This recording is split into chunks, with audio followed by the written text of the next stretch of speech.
Heinz. So, mein Name ist Beppo Beierl und ich lade Sie herzlich ein zu einer Buchpräsentation dieses Buches, nämlich die Triester-Straße. Wo in der Buchhandlung Hintermeier in der Neubaugasse 27, wo das ist, weiß jeder. Und warum die Triester-Straße? Ich stand einmal in Triest, Villa Opicina, und sah ein Straßenschild und da stand oben Strada per Vienna.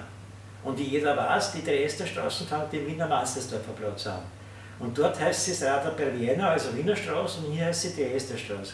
Und dieses Phänomen hat mich so interessiert, dass ich begonnen habe, die Triester-Straße zu erkunden, die alte Triester-Straße, nicht die heutige Autobahn, zu erkunden, versucht sie zu rekonstruieren, weil teilweise ist sie ja substituiert worden durch die Autobahn, und bin so herumgereist durch Österreich, Slowenien und dann Triest, was zu Italien gehört, wie jeder weiß.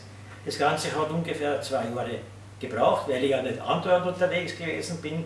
Und dann ist jenes Buch entstanden, das ich jetzt so schön in die Kamera halte, nämlich die Triester-Straße. Ich wiederhole, es geht um die alte Reichsstraßen. Also jene Straße, die von Wien natürlich von Semmering, erstes Problemstück der Semmering. Der Semmering ist kein Maulwurfshügel. Über den Semmering, dann nach Bruck, dann nach Graz, dann nach Maribor, Ljubljana, Karst und Triest geführt hat. Also nicht die Verbindung über Klagenfurt und das Kanaltal, sondern die über Maribor und Karst. Und wenn wir schon beim Karst sind, einer der schönsten Stellen auf der Triester Straße ist der Obelisk Obertriest. Warum? Wenn man bei dem Obelisk steht, erblickt der von Wien Reisende zum ersten Mal das Meer und die Stadt Triest. Und wer jetzt sich für mehr Geschichten interessiert, den bitte ich zur Buchpräsentation am Donnerstag, den 10. September um 18 Uhr in die Buchhandlung Hintermeier zu kommen. Danke.